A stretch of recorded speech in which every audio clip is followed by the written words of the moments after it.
to the Fit and Fabulous podcast with Dr. Jaime Seaman. Hello, everybody. It's Dr. Jaime, and welcome back. We are coming to you today in a very special place, a very special location. We are here at B&B Sports Academy, the training ground for some of the biggest names in boxing, including my special guest today right here. He's 18-0. He's from Nebraska, and he is so cold. So cold. Steven So Cold Nelson, welcome to the Fit and Fabulous podcast. Thank you for having me. This is super fun, and we always love our podcasts that are on location because we get to be here in your environment where you train.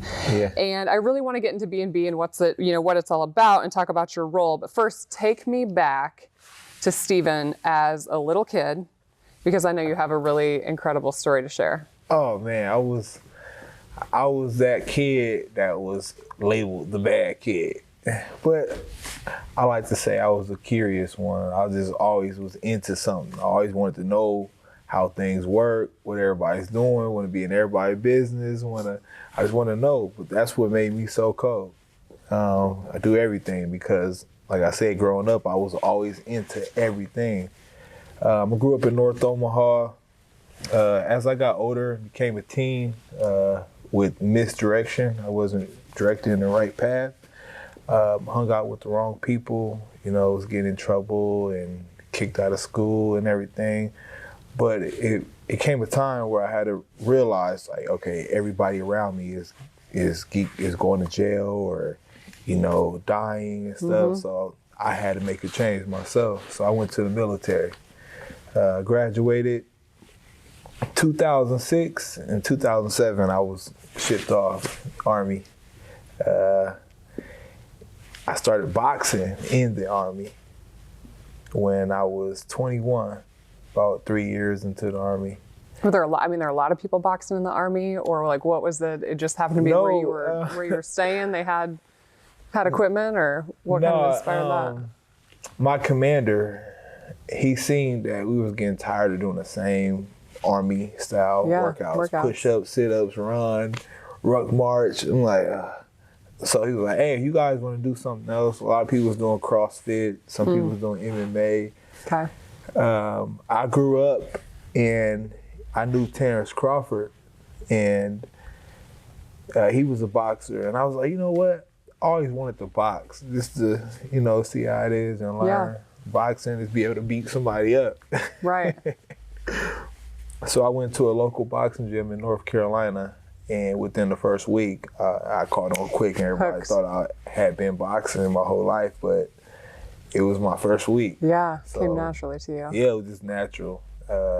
Just like I tell people, everything else I do, if I put my mind to it, I'm going to take it all the way to the top. Yeah. So, and that was the start of So Cold. Yeah. Okay, so this transition, you go from kid in North Omaha, you're into the Army. Talk to me just about kind of that culture shock. You kind of alluded to the fact that you wanted to get away from a life that you didn't feel you were going to be, successful in. What is that like, going away from the, traditional path for a lot of your friends, It was a lot more structure in the military. There's opportunities. You meet people from all over the world that have different interests. And, as a man, I grew up because I realized it's not always getting through your problems with, physical altercations, which I learned in the military. I had this commander, and he just kept picking at me. And one day I just got mad. I was like, I'm gonna kick your ass. I was mad and wanted to fight him. And I knew I can beat him up, and he knew it. He was like, okay, go ahead. And you'll be right back on the street where you came from. What's that gonna prove? So I was like, that makes a lot of sense. And from that day on, it just made me learn how to handle things in a different manner than just trying to, we're going to fight it out. It's not always about, who the stronger or the bigger man is. Sometimes you got to be smarter. Even in boxing, it's the same thing. It's not always about who's the fastest and who punch the hardest, who work out the most. It's about being smart, setting your opponent up with traps. And it's figuring out ways to accomplish your goal, which is win. Absolutely. There's one thing that I love about sports, I was a college softball player. I've never been a boxer. I'm not going to pretend I even know a lot about the sport. But I think there's so many things when you're an athlete that apply to life. Yeah. And I don't know if you can relate to this, what are the things that make a good boxer that also make a good human, a good person? I preach it to the kids every day. I tell them, boxing is a sport of life because it mirrors life. When you go through problems and when you have different things you're going through, you can't just fold up. You got to get through it. You got to fight through it. And sometimes things hit you fast and you don't have time to sit around and come up with a game plan. You have to. Can't think about it. You got to be quick. And that's what boxing is. Like, you're in the ring. A lot of times you have a game plan, you watch your opponent, but sometimes you get hit with some things. You're like, you know what? I got to make a quick adjustment. And you go in there and you figure out how to accomplish your goal, which is win. And the same thing with life. Sometimes things hit you. Sometimes things are not as expected, and you have to go left or right. You can't go down that path that you planned on going at first. Yeah. With boxing, even when you're sick and tired, there's never been not one camp where I didn't have, a nagging injury or something. But I can't be like, you know what? I call this fight off. Otherwise, I'd be 0-0 right now. Right. Every fight, I had a little pain in my elbow, a little pain in my knee, a little pain in my back, my neck, But you got to get through that, and then you got to accomplish your goal. Yeah. Yeah, you have clearly been resilient. We're going to talk about one of your injuries. I know that. Yeah. So I know you said you deployed to Afghanistan. Tell me what that experience was like, being deployed in the service to another country. You land there. Tell us a little bit about that. It was a culture shock. You realize how blessed we are in America. Our best over here was, some of our regular, lifestyle over there was their best. People living in huts that they built from mud and rocks, and, they're controlled by, groups of people and a government and everything, like in a much, deeper way than we are. And a lot of the things that we have, that we have every day, they don't have over there. And being a soldier over there and fighting the war, you realize that there's people out here that just their whole job and living is to die for Allah, and they don't care about nothing else. And you got to be careful. You got to take care of yourself. It's serious. And I grew up as a man over there. Yeah, I think it's, when you value life, like being alive, being to come to the gym and get your workouts in, when you're fighting somebody that doesn't value the same things, that's a whole nother world. It made me value my life, really, because a lot of times here we can pretty much go down whatever path we want to, but a lot of people there are just living to live, just to survive. That's your whole goal, is to survive. Yeah, it's a whole new perspective. There's not, I want to be a movie star. I want to open up a business. I want to be a nutritionist. Just live. Just get through life. And pray every day and take care of your kids. That's all they do. Yeah, the American dream. It's exactly. A real thing. Yeah, and I love how you said, our worst day is someone else's best day. That just really hits it hard right there. When you think that you're at the bottom, there is a lower level that you just maybe have not experienced yet. Man, I'm over there. We putting stuff together and just trying to make it work. Yeah. With what we had. Yeah. And make you appreciate, being in America and living your life, and people complaining about every single little thing like you haven't seen half. Super ungrateful. Yeah. Okay, so let's talk about one of your injuries. So we hear this term Achilles heel, right? It's this, we like to talk about the Achilles heel of the business. Like, they are the weakness. They are the problem. And it's a vulnerability or a weakness. And it's actually rooted in a story long ago. Achilles' mother dipped this kid in the river. This is the story of Achilles' heel, making his entire body invulnerable except the part of his foot where she held him, which was the proverbial Achilles heel. Yep. Now you, take me to spring of 2021, you tore your Achilles tendon. Is this right? Yeah. Yeah. And this required surgery. Yes. And this was a moment for you that really should have been career ending. Yes, exactly. Take me back to that time. Tell us about what happened, and I really am interested in hearing your thought process as you're going through this. Oh man, I have it down to cute. It was actually right here. Right there. Yep, right here in this room. How'd it happen? I was sparring. Nothing happened wrong. I didn't step down wrong or, trip or anything. What I did wrong was I wasn't taking care of my body, which I tell the kids all the time that we train here. Take care of your body, all you get is one. Tell me what you mean by like that. What were you eating or training or rehabbing, or tell me what we were not doing right? I had a good diet, but I had a business, a handyman business, where, I would come in every day, work out in the morning, leave straight from here and go out and do a whole bunch of work for people, whether it was fix things in their house, build things in their house, put things together, yard work. I was just always on the go, moving on my feet, moving around, not stretching, not, doing recovery, not resting. Leave from working all day, come straight back to the gym, work out hard, leave from here and do anything else I had to finish, whether it's for myself or other customers. Wouldn't get home till 9, 10 o'clock at night, and then back up in the morning, 5, 6 o'clock in the morning. And just wasn't taking care of my body. I was eating right, I was staying in the gym, but I tell people just as hard as you work out and as good as your diet is, recovery is just as important. So go to the day it happened. I was in the ring. I didn't have no problems with it.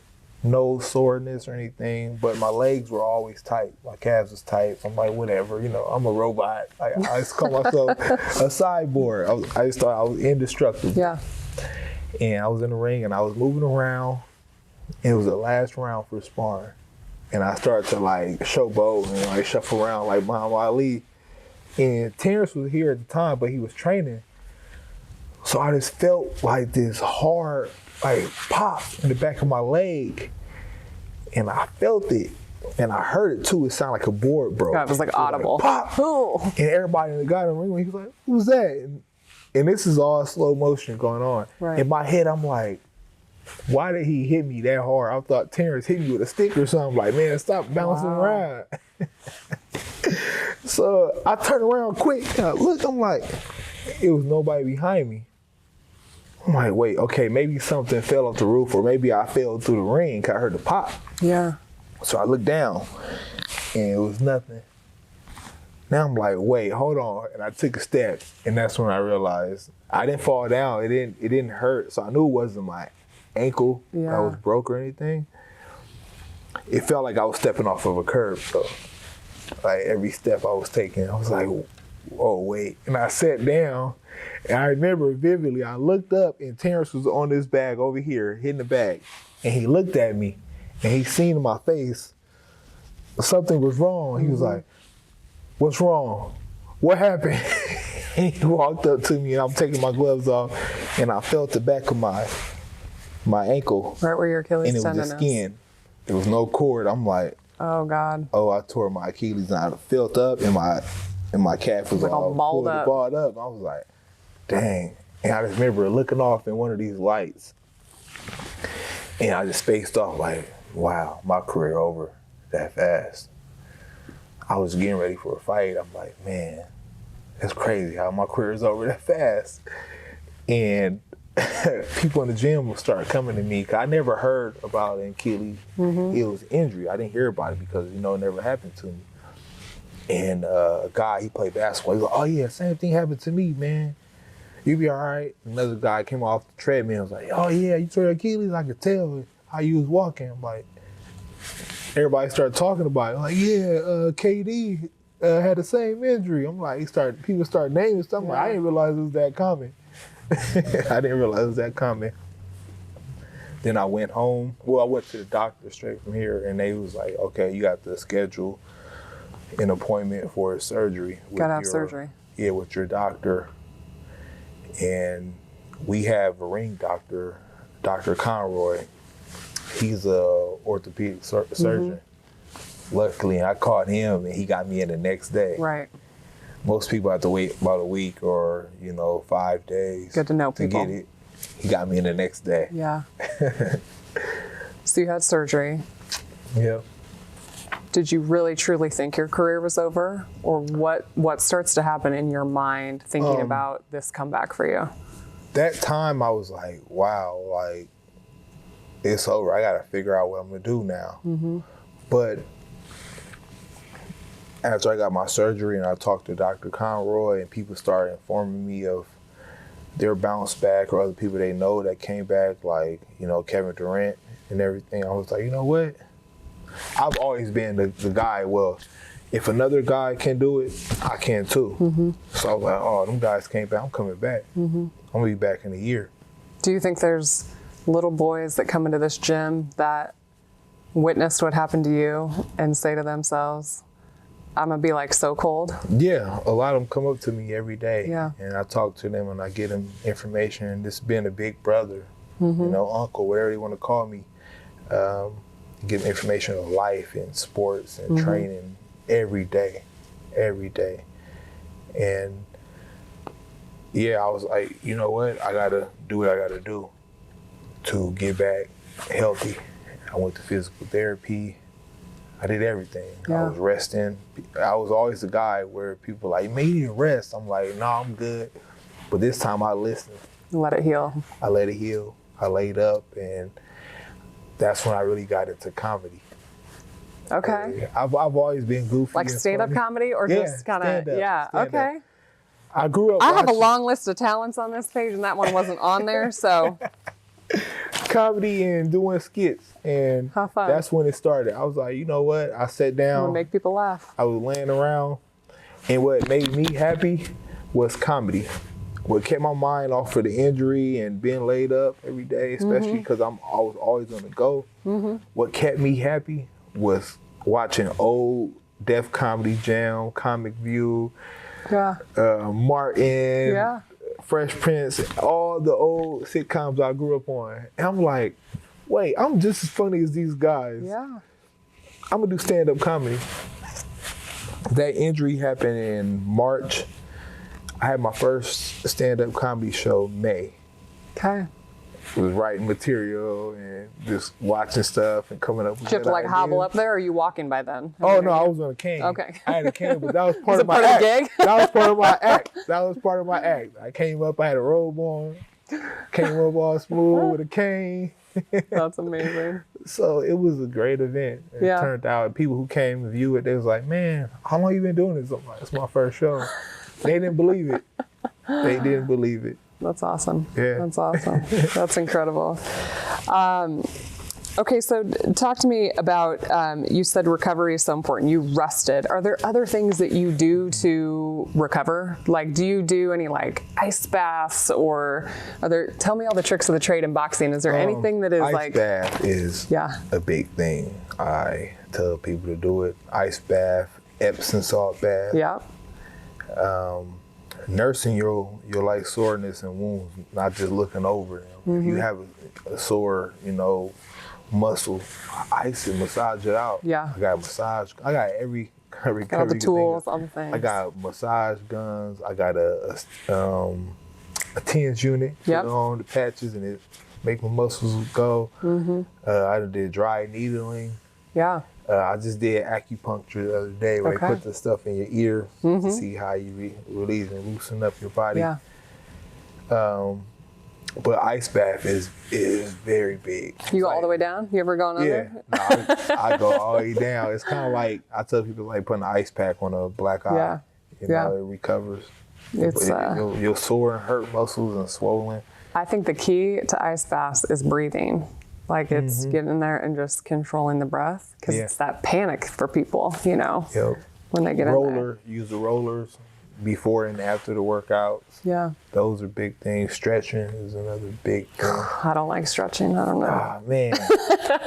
Like me working out with the kids who we train helps me keep up with it. I go through a stretch out every day. Yeah. So, but other than that, I'm like, all right, I'm gonna do a little bit, stretch my legs and I'm done.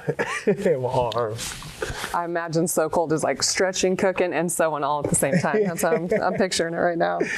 So, boxing, it's an individual sport. You're in the ring, right, against your opponent by yourself. But there are a lot of people that it takes to get a fighter ready, for a big fight. So one thing, I wrote a book called Hard to Kill. One thing I talk about a lot with my, followers is auditing your circle, like your circle of influence, the people who are with you. They're in these training camps. They're here day in, day out. They're part of So Cold's team. Yep. Talk to me about how important it is to have the right people in your corner pre-fight, during the fight, and after the fight. Who are those people that support you the most? You have different levels of support and who you need. When it comes down to like coaching and everything, you got to have a good relationship and with your coaches where you guys understand and where one person can say something we're all, going off of, and we all can, we have good chemistry. Great chemistry matters when you're in there because you have to feel comfortable with your coaches. You gotta feel like they got your back and they know what's best when they see certain things. For us, we are blessed to have 3 coaches. We are blessed to have 3 coaches, and so these 3 coaches coach like a team of fighters that different boxers. Yeah, different boxers. And they all have their own style, so we get to use every style and see every style. So we go in there. If you notice, like me and Terrence fight, we can change and do different things because we have chemistry with those 3 different coaches that in certain situations, I know I can work inside, I can work outside, I can box, I can bang, I can do it all because I'm working on all these things as a trainer. Yeah. You got to have good nutritionists. You got to have, good physical therapists around you. And when it comes outside of the training, you have to have a good set of friends and family that support you and make you feel comfortable. Because when you're in a ring and you see them around and you want to make them proud and they make you feel comfortable when you in fight week, that makes a big total difference when it comes down to the fight. Absolutely. You gotta be there mentally. You gotta be open. You gotta feel good. You gotta feel relaxed. All that. Can't have any distractions. No distractions. That's for sure.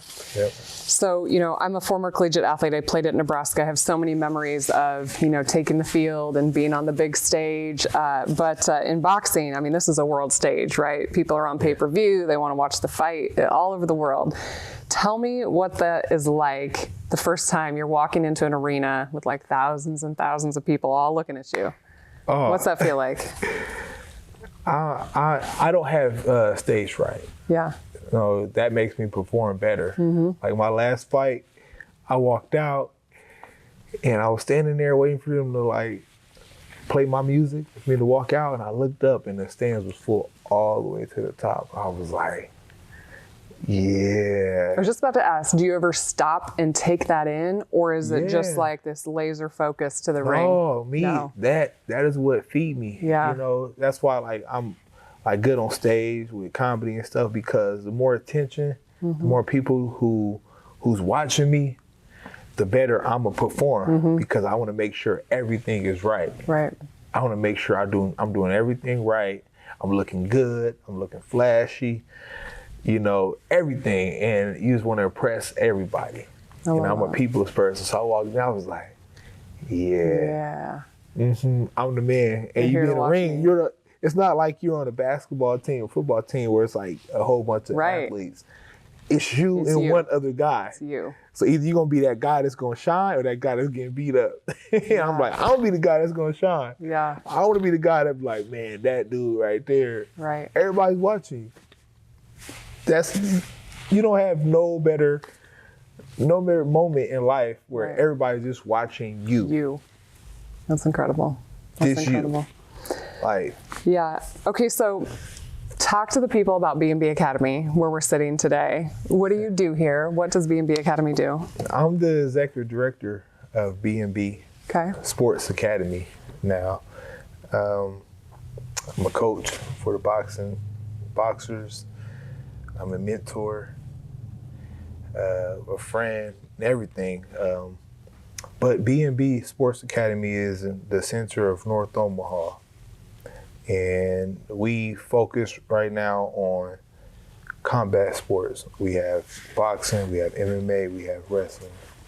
Because I know as an executive director where I grew up in North Omaha, I knew how boxing changed my life, how it changed Terrence's life and other people around. Even the coaches, you don't have to be a great boxer for it to change your life. You can you can become a coach, a trainer, and it changed lives.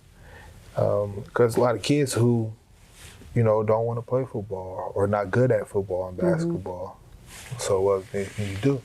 Yeah, and you kind of talked about, for people listening who don't know when we say North Omaha, this is a part of town where there's a lot of crime, there's a lot of gang activity. It's a hard place to grow up and not get yourself in trouble and fall in with the wrong crowd. Exactly. So B&B, you're telling me, provides kids a place to come, learn a lot of the skills, that you've acquired through all these different experiences. And that's the primary thing is the sports. But I'm building programs where we can keep kids occupied because that's where North Omaha dropped the ball, generations ago, because there was nothing for people to do. Nothing to do. So the first thing you're gonna do is gather some friends. Go find something to do. Gather some friends. You're gonna find stuff, and it'll go from being a group of friends to, let's go knock over mailboxes, to, man, we're friends, and these guys was messing with one of my guys, so now we're gonna start a gang, we're gonna start fighting back and forth. Or you start seeing people around who are the cool guys, the guys with the nice cars, where all the girls like them. Like, what does he do? Oh, he's a gang member. He's a drug dealer. So that's what you're gonna do. But now if you start giving these kids, images of a great person who has nice cars and travels and everything, like, okay, what does he do? Oh, he's a boxer. Oh, he was a collegiate wrestler. Then the kids gonna be, you know what, I'm gonna start doing that. They start to see those possibilities. Start seeing it. Yeah. Or even kids who don't train. Man, what does that guy do? He have a nice car. Oh, he's the executive director of B&B. I want to get into that, type of job. There's so many opportunities out here for kids to do, but you have to show it to them. And you have both boys and girls that come to this gym, right? Yeah, boys and girls. So I've got 3 daughters. So I mean, talk to the girls that are listening right now. Yeah, we have about that are like boxing's a boy sport. This is no lie. My favorite athlete is a female. Is here. She comes. What here. makes the female fighter different than a boy? When she can mimic the things the boys can do, she get in there with the boys and spar with them. She works hard. All that, like. This athlete, she's my best athlete. She works hard every day. She say, hey, Coach Steve, come up to me, say hi. Every day she leaves, she say bye, and she listens. That's the main. As a coach, that's what you want. You want kids that listen, even if they're not the most talented or most able. If you listen, I'm gonna lead you in the right direction. Yeah. She listens, she tries everything, she does what she's supposed to do, she works out. Best athlete I have. Being coachable, being teachable. Yeah. I was just about to ask, what are the qualities that you look for in the next generation of fighters? So they gotta listen, they gotta be coachable. What other attributes do they have? When you get 100 people that, little kids that walk in here, how do you pick out the ones that are the next so-called? It's the ones, like I said, it's the ones who listen the most, but they work hard. Because I tell people, you have good athletes and you have great athletes. What make a good athlete is somebody who's, naturally talented or somebody who works hard. But a great athlete is somebody who's naturally talented and work hard. You have everything within one person.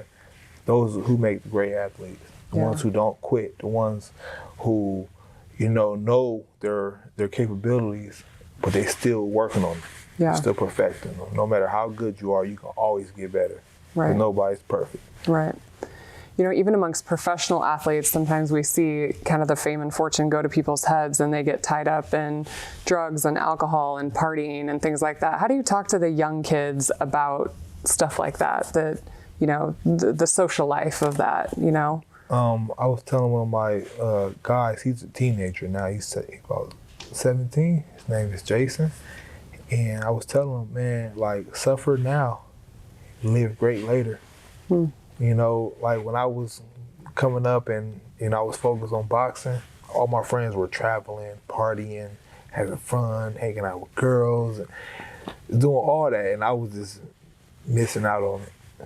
And now those guys are still on the same path, and I'm here now, and now I get to party and hang out and do what I want and travel. I told them, like, don't worry about it now. It's going to come. Your time is going to come. But put the work in right now. Yeah. Put the work in right now. Sacrifice right now, and you'll live greater later. Yeah. That's incredible. That's incredible. Okay, so obviously you're a good boxer, 18-0, but you can paint. I saw some of your paintings on Instagram, that Beyonce painting. Yeah. Unreal. You can paint, you cut your own hair, you sew, you cook, you build things, you fix things. You've got a lot of talents, but I'm dying to know, how did you learn to sew? For those of you that don't know, Steven So Cold Nelson actually made his fight attire this last fight. He's got some Instagram reels on it, like his little walk-in swag. I don't know what you call that, like I don't know if it's like a costume or what you even call the get-up or whatever. But you made that. But like, how did you learn to sew? Was it all just self-taught, or was there somebody in your life that taught you? It was just self-taught. Well, no, let me go back. In high school, my senior year, I only needed one credit or 2 credits, which is English, 7 and 8. So I took a whole bunch of electives. So I took a sewing class, a food class, and stuff like that. Okay. But it was just cause I knew, it's funny, I knew all the girls would be in the class. Okay, okay. I took a sewing class. I would be hanging out with all the girls. Be cooking, sewing. Yeah, I'm like, that's why the girls ask are them here. On a date. You know, so in those classes, you learn the basics. You learn how to use the machine and everything. But after I graduated, I didn't do any of it anymore. Yeah. And so when I went pro, I was looking for somebody to make a uniform for me because I had in my mind, every fight I want to come out as different characters that I grew up loving or, you know, that people like, and, you know, just to have my own gimmick. And I paid a guy like $500 to make me a uniform. And this was months before I went pro. I knew I was about to go pro. And he had plenty of time, but I kept hitting him up like, hey, did you get it done? Like, yeah, I'm working on it now, work on it. It get down to the week of my fight. I'm like, dude, where's my uniform at? He's like, I'm gonna send it to you overnight. I'm like, all right. So it got down to the day before my fight. I'm like, man, I went out and bought some shorts at Dick's Sporting Goods. I'm like, man, I'm about to be looking like something out the street, man. I'm like, oh my God. The next day, a little box come, but it was one of those small boxes. I'm like, ain't no way he fit my whole uniform. And there's supposed to be 3 cut man jackets for my corner, for my coaches. I'm like, all right, open it up, pair of shorts. I'm like, dude. No. I'm calling him and everything, he wouldn't answer. So I would say, you know what, from now on, I make my own uniforms.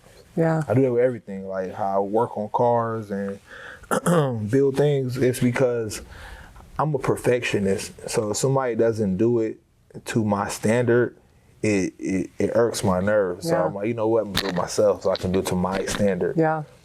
So I started making my own uniforms.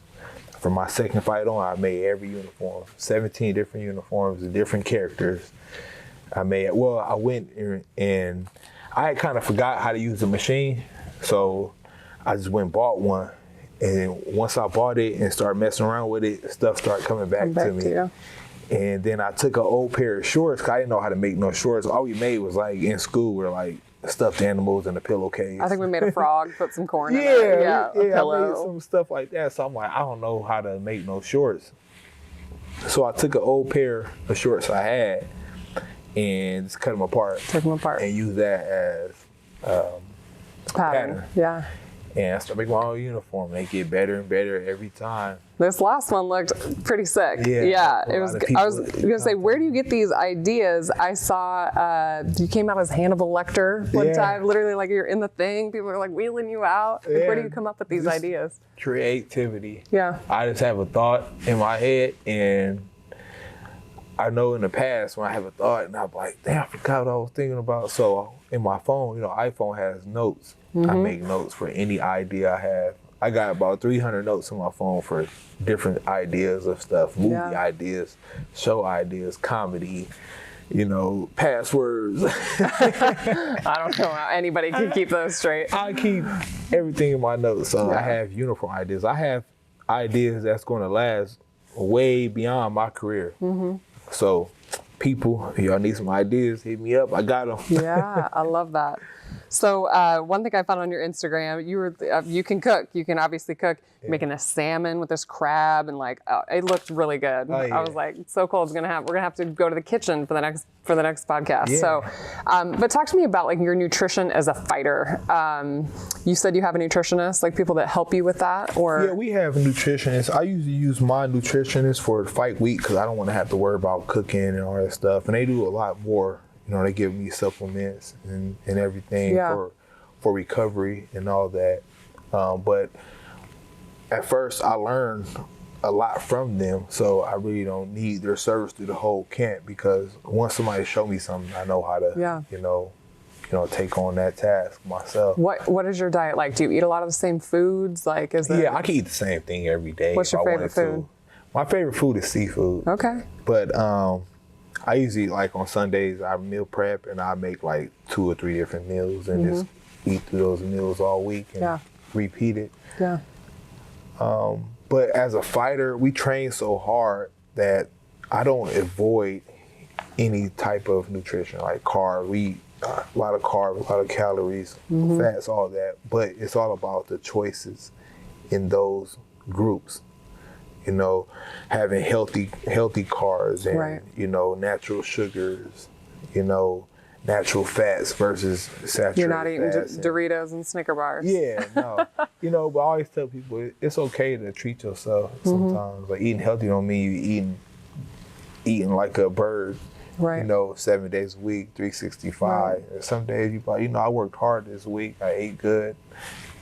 When I say eat good, I mean you ate healthy, good for you. So Sunday I can go out to eat. Saturday night I can go out, enjoy some chicken wings. Yeah. Yeah. I love that. It's an important thing for athletes. Okay, we're going to end with a few rapid fire questions for you. And then maybe we'll get in the ring and, I don't know, teach a gynecologist how to do some boxing moves. Me and her going to spar today. No. Okay, first question. Who's your favorite superhero? Favorite superhero is Iron Man. Okay, I like that. Do you have a dog? Yes. Is it a Chihuahua? No, it's an American bully. His name is Rocky. The internet? I don't know where I found it. The internet said you had a Chihuahua. What was its name, Matt? I don't know. I texted it to you. There's some website that says you own a Chihuahua. Okay, you have an American Bulldog? Yeah, I used to have a Pomeranian. Oh, maybe it was Pomeranian. Yeah. What was its name? His name was Gouda. Gouda cheese. I love it.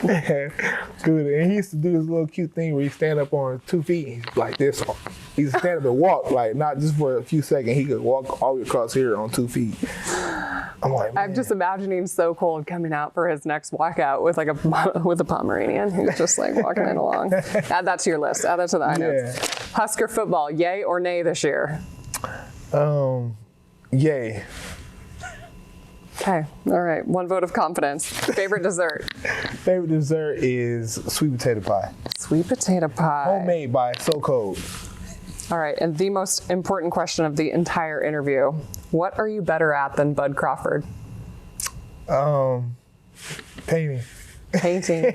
You heard it, Bud. You heard it. Designing all the things. Yeah. He doesn't have all those skills. I'm a better boxer than Bud too. he can see me in a ring. We can spar. Okay. How different is your weight from him? He fights at 147. I fight 168, 175. Okay. So we're good. 30 pounds. Yeah. But speaking on that, me and Bud, we are each other's best work. You know, I don't get no work. I've never got no work better than I got from Bud, and I'm pretty sure he could say the same. Yeah. That's why we in here, it's like chess. People sit around like, cause we going back and forth, and you know our weight size. So it's like I have to work on different things. You know, I can't go in there and try to knock his head off because he's so quick and agile. That one time I was coming with this big shot, he's already countered me. So I gotta work on my agility and moving and stuff. We're just popping, moving. So you got power, but he's got fast and quick. Yeah, I got power, but I barely can use it like I want to because I have to work on my speed. So it makes me better and it makes me fight like a welterweight at a heavier weight. I'm working with him all the time. Incredible. Yeah. It's so awesome to have each other. Yeah. Well, you guys, thanks for checking us out here on the Fit and Fabulous podcast. Steven So Cold Nelson. We are going to move to the last part of the podcast called the semen analysis, but we're heading to the ring. So for those of you who are listening, you're going to have to hop over to the YouTube channel to check the rest of this out. But share this with your friends. Share this with anybody who would find it interesting. And you guys, he's 18-0. So make sure you are following for recipes, sewing advice. He's got it all. He's a Laugh. You want to laugh? Follow me too. And laughs. I'm following for the laughs for sure. So thank you guys so much. This is exactly like the operating room. It's pretty much just like this. They just go into surgery. We just right through the ring. In boxing, for training, we usually use either 14 or 16 ounce gloves. These are 16. Okay. Right here. For fighting, we use, if you're 147 and below, it is I am definitely 8 ounce above gloves. 147. 8 ounce gloves, and then anything over, you wear 10 ounce gloves. So I wear 10 ounce gloves. Are there weight classes for women? Yeah. Okay. Same weight classes. Same weight as a male. classes. So for me, I wear 10 ounce gloves. And Terrence, you wear 8 ounce gloves. So I tell fighters, your offense, you should also implement defense. Meaning, when you throw a punch, you should have your defense up so you can't get counter punch. So if I throw a jab, if I throw a correct jab, my chin is behind my shoulder, so they can't count over there, and my right hand is right here. So all I have to watch for is coming from right here. Same thing to right. Boom. Yeah, well, you don't switch. So you throw. Are you right-handed? I'm right-handed. Right. Okay. So this is your jab right here. Okay. So jab. Yeah. So you jab. Bring that right hand up right here, though. Boom. Boom. Step forward with it. Yep. Push out the back leg. That's a good jab right there. So there you go. Jab. There you go. Okay. So now the right hand, you don't step forward with it. You turn on your back leg and your hip right there, just like that. That's perfect. Okay. But you keep that left hand right on that cheek, so with the right hand, they can't counter you, and you keep your chin tucked behind the shoulder over here. Okay. So you're going right hand. There you go. But look, you're going right here. Okay. So I want you to go straight across. Just pop it straight off. Boom. That's how you deliver it the fastest. There you go. Now look, give me 1-2 now. Okay. There you go. That's good. That's good. One more time. There you go. One more time. There you go. Right there. Okay. All So right. then you got the hook now. You go boom, boom, the hook. Just like a hook. Boom. And you just turn it on the front foot. Boom, right there. But you don't want to come like this because you open it up too much. You just want to turn it over. Boom. Like that. So it's with your front arm. Yep. So you go right here. Yep. There you go. Yep, there you go. But you can hook with that hand too. Okay. We don't have to work that one. That's more advanced. You come in right here, boom. That's how I hook when I'm just, I don't know, trying to beat Then shit you out of got my both bag. uppercuts. So if I throw every punch together, they all got numbers. So it's 1, 2, 3, 4, 5. Okay. 4, 5 uppercut. And then you're probably learning different combos. Yeah. So you go 4, uppercut, boom, 5. There you go. So you got 4 or 5. So if I say 1, 2, 3, 4, 5, you go 1, 2, 3, 4, 5. Yeah. Or if I say 1, 3, that's a jab and a hook. Right there. Okay. Boom, boom. If I say 1, 2, 3, it's 1, 2, 3. There you go, just like that. Okay. Now if I go 1, 2, 3, 4, 5. 1, 2, 3, 4, 5. We got 1, 2 down. Yeah. Maybe 3. Or let's do 1, 2, 1, 2. So you go non-stop. Boom, boom, boom, boom. Okay. Yep. 1, 2, 1, 2. There you go, right there. Okay. Yep. All right. So there we go, you guys. The basic punches right there. I'm gonna go home and work on my bag now. Work on it. You got to perfect those punches and your defense at the same time. How long, when you're in here sparring? I mean, how long is a workout? Like, if you're doing work like this with a coach? Each round is 3 minutes. We do 4-minute rounds. Do 4-minute rounds. People are like, damn, I do 4 minutes, because it seems like 3 minutes ain't nothing. But when you're here throwing punches constantly, 3 minutes is a long time. It's a long time. So let alone 4 minutes. I love it. And we do anywhere between 10 and 12 rounds, depending on what part of camp we are. We're in like early in camp or later in camp. Yeah. 10 to 12 rounds. And What's we build like, up. how do you move around this ring? Like, does it just kind of flow? Does it? Yeah, it's called a square circle. It's a square, but you move in a circle. Okay. And I always break it down. To fighters. You cut this ring into 4 small squares. So if I'm the aggressor, I want to get my opponent. It's like chasing a rabbit. You can't just keep running behind them. You got to cut them off. Okay, you work side to side, push them to that corner, push them to the ropes. Boom, working. And you see I'm inching forward to get them in that corner. Once you're in the corner, you got to go boom, boom, boom, boom. And they might get out, or you can cut them off where they about to go. Boom, right there. Yeah. Now, if I'm the one that is moving, my best movement is to not let them trap me. So I'm moving around. I got a thing called double move. So you double move, that it's like a juke in football. So I'm moving around. Switch direction. Right there, moving so they can't trap me. And I have a thing where you make small circles around your opponent. So you're moving around. Now I changed it. I got them against the ropes now. That's ring adrenaline. So it's all about knowing where you at in the ring, using your peripherals, knowing where you at. I know when I'm backing up, I see the ropes getting farther and farther. Okay, I'm getting close to these ropes back here. I don't have to feel them. I know this ring. Touching the ropes right now. Not even touching it. I know I'm right there. Yeah. So in softball, when you're on offense, you are hitting, and then when you're on defense, you're out in the field. But in boxing, you are on offense and defense all the time. But is there a thought process? Does it depend on your opponent, like how much you try to stay on the offense versus just staying on the defense and wearing them out? Yes. Game planning in boxing work, but like I said, you always have to be able to adjust, because sometimes you watch a person old fights and they may not have that game plan for that fight. So you gotta be ready to change whenever. But once I'm in the ring and I download that information, I'm using things to see how they react to them. I'm doing stuff, I'm putting punches out there and seeing how they're trying to counter them. Now I know, okay, this is what's gonna work with this guy. You got an aggressive guy, I'm a box. I'm gonna keep you on the outside. Boom, quick punches and then move, because you coming for big shots, looking for big shots. So I'm gonna get mine and go. If I got a guy that's always moving around, I'm gonna try to cut the ring off and be the aggressor. I'm gonna walk him down, boom, boom, catch him with big shots, feint him to make him, try to counter you. Because a lot of time guys try to counter you, so you gotta feint them, make them try to go, and then you come right back real quick. Yeah. Or if I'm moving and somebody chasing me, I gotta be able to punch while I'm moving.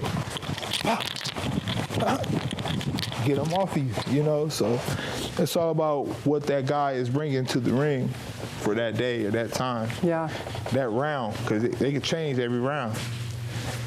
That's what boxing is. It's you. It's you and them. It's you and them. Be smart. You got to be smart. Got to think on your feet.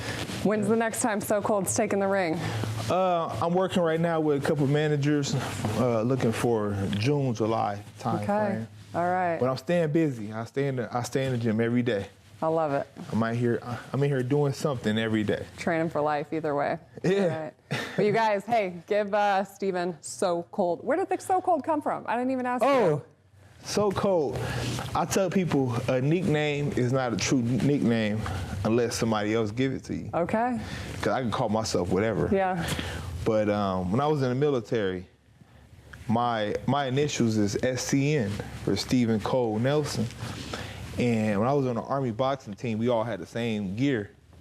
So we had to put our initials on it. And in my gloves were sent somewhere. They was like, who is SCN? I was like, oh, that's me. And he was like, what does SCN stand for? What's your middle name? And then somebody blurted out, one of my teammates was like, probably stand for So Cold because he's so cold at everything he do.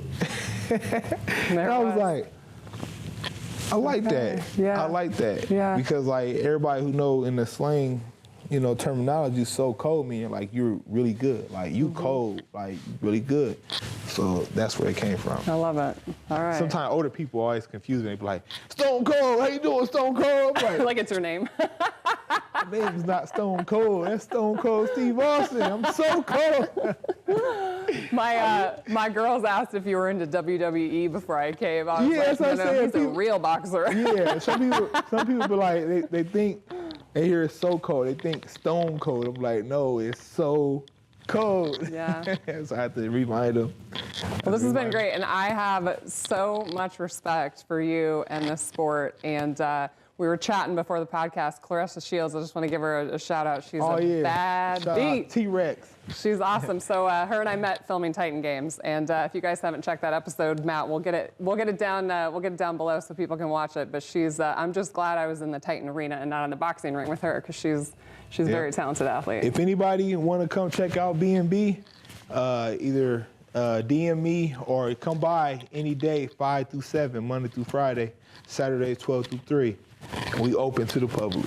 You got it. The 1 2 1 2 3 4 5 right here. You heard it. See you guys. Did you guys love that last episode of the Fit and Fabulous podcast? Well, of course you did. And I want to keep bringing you the most amazing content from the most incredible people. And you can help me by subscribing to the Dr. Fit and Fabulous channel. You guys know where the button is. Just click it. It's the doctor's orders.